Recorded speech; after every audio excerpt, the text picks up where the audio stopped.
Hey everybody, my name is Steve Boston. I'm a television producer and a documentarian, and I've just started this YouTube channel. And these series of videos are called Conflict of Beliefs, where I go into the underlying beliefs of why certain groups and people do certain things. And the ultimate goal to find a bridge belief, a belief that can be found that both have something in common that can be built upon to have some sort of reconcilable or action that can move forward. In my last video called The Houthis of Yemen, Why They Do What They Do, I discussed what I see as the beliefs that the Houthis have and why they are taking the actions they are taking. So in this particular video, I want to discuss what I see as the beliefs of the U.S. and Israel toward the Houthis, and then in the next video, discuss what those bridge beliefs are. And number one, the U.S. and Israel obviously see the Houthis as a threat, and they label them as a terrorist organization because the Houthis have been bombing ships in the sea, and these are commercial and military ships. So this is happening.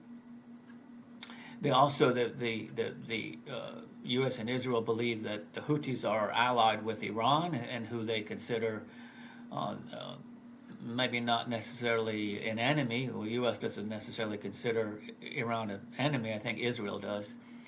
But so the being allied with Iran, the Houthis are then even elevated more toward the bad person in the area. And so those are, you could say, the surface belief. But what are the beliefs beneath this that make the U.S. and Israel take action toward the Houthis? People just don't wake up one morning and go, let's just go bomb the Houthis, or Israel is just going to go bomb the Houthis just for nothing else to do that morning. No, there are certain reasons.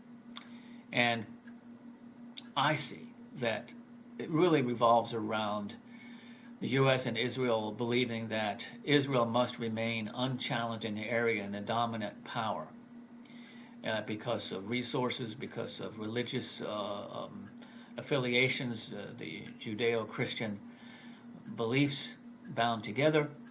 As they say, birds of a feather flock together. Those with certain religions flock together. Those with certain musical interests flock together. We can go on and on. Birds of a feather do flock together, which is not a bad thing. It is just what it is. So the U.S. wants Israel to remain the dominant, unquestioned power. And we know that Israel wants to have their nation, Israel, only to be Jewish. That's what they want. Whether we agree with this or not, that's what the Jewish people want.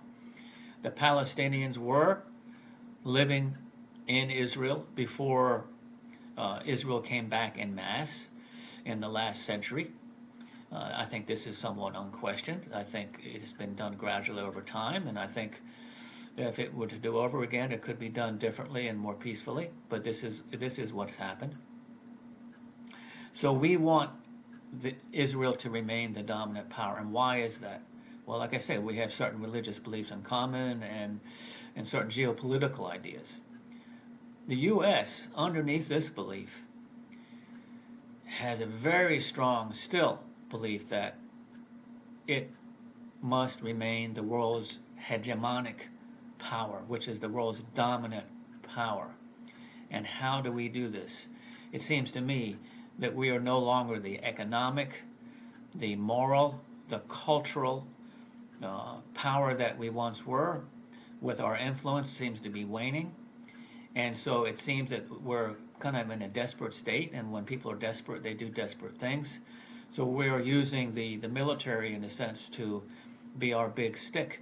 This is how I see it. It's not that other nations aren't guilty of doing the same thing. This is the world we live in, the mass belief that violence is the answer. It's almost, you could say that you have to kill to achieve peace. That seems to be the underlying aspect. So how does the United States maintain power if we're not the world's economic power? We are militarily, I think, at least equal or greater than China or Russia, but China and Russia together No. I think that may be, they may be ahead if you put them together, and also with Iran. So the danger that the United States and Israel sees to their own sovereignty is because of what we do. But is it right? I'm not going to answer that in this particular video. Is it right what the Houthis are doing? These are moral judgments. These are actions depending on what their beliefs are. So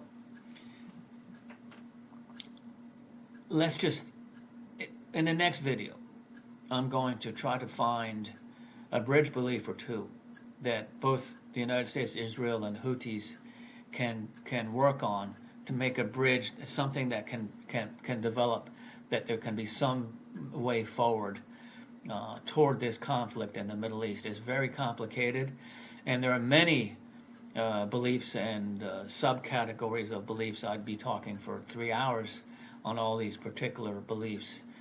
But I just wanted to give a brief explanation of why things are happening. Things aren't happening out of the blue. Excuse me. So, in the next video, I will discuss those bridge beliefs. I hope you have gotten some information, some informative nuggets out of this. And if you want to make any comments, you can. And I will see you next time in Niche TV News, Conflict of Beliefs. Thank you. Appreciate it. Bye-bye.